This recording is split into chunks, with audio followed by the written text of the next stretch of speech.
Ayat hari ini adalah 2 Samuel 24, ayat 1-8. Mari kita baca bersama. Bangkitlah pula murka Tuhan terhadap orang Israel. Ia menghasut Daud melawan mereka, firman-Nya. Pergilah, hitunglah orang Israel dan orang Yehuda. Lalu berkatalah raja kepada Yoab dan para panglima tentara yang bersama-sama dengan dia. Jelajahilah segenap suku Israel, dari Dan sampai Bersyeba. Adakanlah pendaftaran di antara rakyat, supaya aku tahu jumlah mereka. Lalu berkatalah Yoab kepada raja, kiranya Tuhan Allahmu menambahi rakyat 100 kali lipat daripada yang ada sekarang. Dan semoga mata tuanku raja sendiri melihatnya. Tetapi mengapa tuanku raja menghendaki hal ini? Namun titah raja itu terpaksa diikuti oleh Yoab dan oleh para panglima tentara. Maka pergilah Yoab dan panglima-panglima tentara itu atas perintah raja untuk mengadakan pendaftaran di antara bangsa Israel. Mereka menyeberangi sungai Yordan, lalu mulai dari Aroer dan dari kota yang terletak di tengah-tengah lembah ke arah Gad dan Yazer. Kemudian sampailah mereka ke Gilead dan ke Kadesh di negeri orang Het. Selanjutnya sampailah mereka ke Dan dan dari Dan mengambil jurusan Sidon. Kemudian sampailah mereka ke tempat yang berkubu, Tirus, dan ke segala kota orang Hewi dan orang Kanaan. Akhirnya tibalah mereka di bagian selatan Yehuda, di Bersyeba. Setelah mereka menjelajah seluruh negeri itu, sampailah mereka kembali ke Yerusalem setelah lewat 9 bulan dan 20 hari. Amin. Hari ini kita akan merenungkan bersama peristiwa terakhir di antara kisah-kisah tentang Daud yang dicatat dalam 2 Samuel. Namun bagian hari ini berada pada posisi yang cukup unik.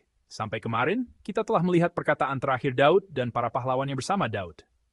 Kita mungkin berpikir bahwa hidup Daud yang penuh dengan banyak liku dan juga banyak pengalaman akan anugerah Allah sudah selesai di dalam kitab 2 Samuel. Tetapi tiba-tiba, firman pasal 24 muncul dengan tema sensus penduduk. Ada film yang terasa seolah-olah sudah selesai, lalu daftar kredit penutup mulai berjalan, tetapi tiba-tiba muncul adegan tambahan, dan membuat kita berpikir, setelah ini masih ada apa lagi? Dalam film-film berseri, hal seperti itu cukup sering terjadi. Sekarang, di ujung hidup Daud, ketika kita merasa semuanya sudah selesai, dan para pahlawan Daud muncul berderet seperti kredit penutup. Di bagian akhir tiba-tiba, sensus penduduk Daud muncul seperti adegan tambahan. Sambil memikirkan mengapa Allah meninggalkan hal ini di bagian akhir firman, mari kita melihat firman hari ini bersama-sama. Melalui firman hari ini, saya ingin kita memikirkan 3 hal. Pertama, apa yang sedang saya andalkan sekarang? Berikutnya, orang seperti apakah saya ketika berdiri di hadapan Allah? Dan terakhir, apakah saya hidup sebagai seorang pengantara, sebagai orang Kristen?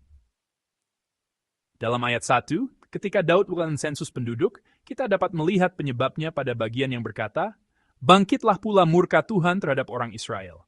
Bagian ini tampak seperti mengatakan bahwa Allah membuat Daud berdosa. Isi yang sama juga muncul dalam 1 Tawarikh 21. Tetapi di sana tertulis demikian, iblis bangkit melawan orang Israel, dan ia membujuk Daud untuk menghitung orang Israel. Dikatakan bahwa iblis membujuk Daud. Dalam firman 2 Samuel dan firman 1 Tawarikh, pelaku yang disebutkan tampak berbeda. Jika kita memikirkan 2 bagian ini bersama-sama, kita dapat merangkumnya seperti ini. Peristiwa ini jelas berada di bawah kedaulatan Allah. Tetapi Allah bukan bermaksud membuat Daud berdosa. Allah hanya mengizinkan kesombongan dan ketidakpercayaan yang sudah ada di dalam diri Daud menjadi nyata.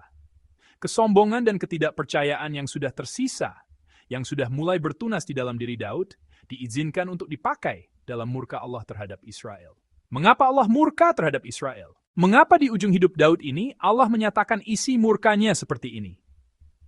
Kita mungkin dapat membayangkan banyak orang yang pernah bersama Absalom, juga orang-orang yang pernah bersama Seba, yaitu orang-orang yang berdiri di sisi yang berlawanan dengan kehendak Allah.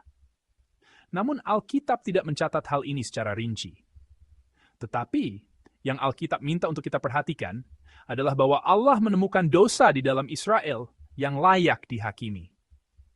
Selain itu, di tengah keadaan itu, Daud tidak tampil sebagai pemimpin yang diurapi, melainkan bergerak mengikuti keinginan yang ada di dalam dirinya. Inilah yang harus kita perhatikan. Di hadapan murka Allah terhadap Israel, apa yang seharusnya Daud lakukan sebagai raja yang diurapi? Ia seharusnya berdiri di hadapan Allah bagi umat itu. Seperti para pemimpin dan hakim-hakim sebelumnya, ia seharusnya berdoa, "Ya Allah, kasihanilah umat ini." Ketika Allah murka terhadap umatnya, Itulah sikap yang pantas dari seorang pemimpin yang diurapi. Tetapi Daud justru memerintahkan agar sensus penduduk dilakukan. Sensus penduduk itu sendiri mungkin bukan dosa. Sebab kitab bilangan yang kita kenal baik pun berkaitan dengan perhitungan jumlah umat. Kitab yang mencatat jumlah bangsa itu. Dalam Keluaran 30 juga dikatakan agar jumlah umat dihitung. Namun di sana, Allah dengan jelas menyatakan tujuan dan cara menghitung jumlah umat. Allah berkata bahwa jumlah umat harus dihitung dalam tema uang tebusan nyawa, dan imam harus menjalankan pekerjaan itu. Hal ini jelas dikatakan Allah dalam firman-Nya. Masalahnya adalah, mengapa dan dengan hati seperti apa jumlah umat dihitung? Sensus penduduk yang Allah perintahkan memiliki tujuan agar umat Allah ditegakkan menurut kehendak Allah, dan memiliki cara yang harus dilakukan oleh imam. Tetapi sensus penduduk Daud berbeda sejak dari caranya sendiri dari apa yang Allah firmankan. Itu bukanlah tujuan imam menghitung umat Allah. Karena perhatian Daud tertuju pada kekuatan militer, ia menyuruh para pemimpin tentara melakukan sensus itu. Daud juga berkata kepada Yoab dan para panglima tentara, "Adakanlah pendaftaran di antara rakyat supaya aku tahu jumlah mereka." Ungkapan penting di sini adalah supaya aku tahu. Daud tampaknya ingin memastikan berapa banyak kekuatan militer yang miliki, betapa kuat kerajaannya. Lalu ingin merasa aman dengan mengandalkannya. Ia tampaknya ingin tenang melalui angka yang terlihat, bukan melalui janji Allah.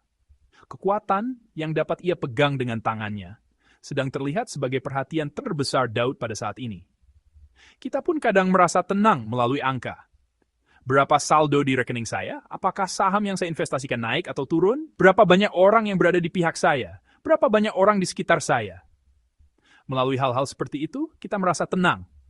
Ketika merasa tenang tentang hidup anak-anak, kita seringkali melihat berapa nilai anak kita. Berapa gaji yang diterima anak kita di tempat kerjanya. Dalam begitu banyak hal, kita merasa tenang dengan angka. Dan jika angka yang membuat kita tenang itu menurun, kadang kita jatuh ke dalam kecemasan. Berapa uang yang akan saya terima setelah pensiun? Setelah pensiun berapa tahun lagi saya masih bisa memperoleh penghasilan? Banyak orang mengukur hidupnya dengan hal-hal seperti ini. Namun masalahnya bukan angka itu sendiri. Masalahnya muncul ketika kita mengandalkan angka itu lebih daripada Allah. Ketika kita memandang angka itu seperti berhala. Ketika angka menjadi keamanan, kemampuan, dan kebanggaan saya. Ketika angka bukan lagi alat iman, tetapi menekan hidup kita, seperti berhala. Allah tidak berkenan. Daud sekarang sedang berdiri tepat di tempat itu. Tetapi yang lebih menyedihkan adalah ketika Daud melakukan hal itu, ada orang-orang penting di dekatnya. Yoab, panglima tentara yang telah melewati masa-masa sangat sulit bersama Daud, berkata dalam ayat 3, "Kiranya Tuhan Allahmu menambahi rakyat 100 kali lipat daripada yang ada sekarang, dan semoga mata Tuanku Raja sendiri melihatnya." Tetapi mengapa Tuanku Raja menghendaki hal ini? Jika kita melihat perkataan ini, Yoab tampak seperti orang yang sangat beriman. Namun, seperti yang kita ketahui, Yoab bukan hanya orang yang baik. Yoab adalah orang yang keras. Ia pernah membunuh orang demi kehendaknya sendiri, bahkan membunuh kerabatnya sendiri tanpa ragu. Dan seperti yang kita ketahui, orang yang membunuh Absalom, anak Daud, adalah Yoab. Tetapi setidaknya pada saat ini, Yoab mengatakan hal yang lebih benar daripada Daud. Daud, yang biasanya kita pikir lebih maju dalam iman daripada Yoab, pada saat ini justru tampak tertinggal dalam iman dibanding Yoab. Dalam ayat mata dikatakan, namun titah raja itu terpaksa diikuti oleh Yoab dan oleh para panglima tentara. Daud hanya mendesakkan nasihat Yoab yang benar itu dengan perintahnya. Ia menjadi tumpul terhadap kehendak Allah dan tumpul terhadap nasihat rekan sekerjanya. Ia menjadi orang yang tidak mendengar. Orang yang berbahaya secara rohani bukanlah orang yang melakukan kesalahan. Orang yang berbahaya secara rohani, lebih daripada orang yang melakukan kesalahan dan berbuat keliru, adalah orang yang tidak mau mendengar. Orang yang tidak lagi mendengar firman Allah. Orang yang menutup telinga terhadap perkataan rekan sekerja yang Allah izinkan dalam hidupnya, adalah orang yang sungguh berbahaya nih. Sekalipun orang di sampingnya memberi nasihat, sekalipun ia diberi perkataan yang baik, bahkan perkataan yang menusuk tulang, jika ia tidak mendengarnya, ia sungguh berbahaya secara rohani. Daud berdiri dalam keadaan seperti ini. Alih-alih bertanya kepada Allah, ia ingin memastikan kekuatannya sendiri. Alih-alih mendengar perkataan rekan sekerjanya, ia mengeras dalam kengototannya sendiri.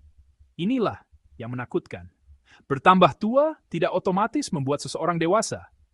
Lama beriman tidak otomatis membuat iman menjadi dalam. Memiliki jabatan pelayanan tidak berarti selalu peka terhadap kehendak Allah. Jika hati kita tidak berjaga di hadapan Allah, kita harus mengingat bahwa orang seperti Daud pun dapat runtuh.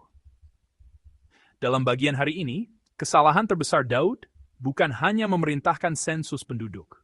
Kegagalan yang lebih besar adalah bahwa ia tidak berdiri di tempat yang seharusnya. Sebagai pemimpin, ia seharusnya berada di tempat itu sebagai pengantara bagi umat. Tetapi Daud tidak berada di tempat itu. Pemimpin bukanlah orang yang memakai umat untuk membanggakan kekuatannya sendiri. Pemimpin adalah orang yang berada di tempatnya demi umat. Di hadapan murka Allah, tempat Daud adalah tersungkur bagi umat. Tetapi sebaliknya, ia menghitung umat itu sebagai angka kekuatannya sendiri. Ia tidak melihat umat sebagai sasaran kasih, melainkan sebagai sasaran untuk membanggakan diri dan memamerkan kekuatan. Ia memandang umat sambil menghitung angka itu. Melalui firman hari ini, kita kembali mengingat hal ini. Ketika suatu zaman hancur dan berdiri di depan masa penghakiman, kehancuran itu bukan hanya karena dosa memenuhi zaman itu. Seringkali kehancuran dialami karena tidak ada satu orang benar yang berlutut di hadapan Allah bagi zaman itu. Akibat Daud tidak menjalankan peran pengantara ini dengan benar, umat harus menanggungnya melalui penyakit sampar. Dalam Keluaran 30, ketika jumlah umat dihitung, ada hal yang sudah Allah peringatkan. Agar penyakit tidak menimpa umat, Allah sudah memperingatkan dalam firman-Nya agar mereka memberi uang tebusan nyawa. Tetapi Daud melupakan peringatan firman itu seluruhnya. Pemimpin yang seharusnya berlutut bagi umat dan memandang umat dengan belas kasihan justru membuat penyakit menimpa umat dan mendorong mereka menuju kematian. Itulah yang kita lihat. Namun Allah sudah memberi banyak teladan yang baik dalam firman-Nya.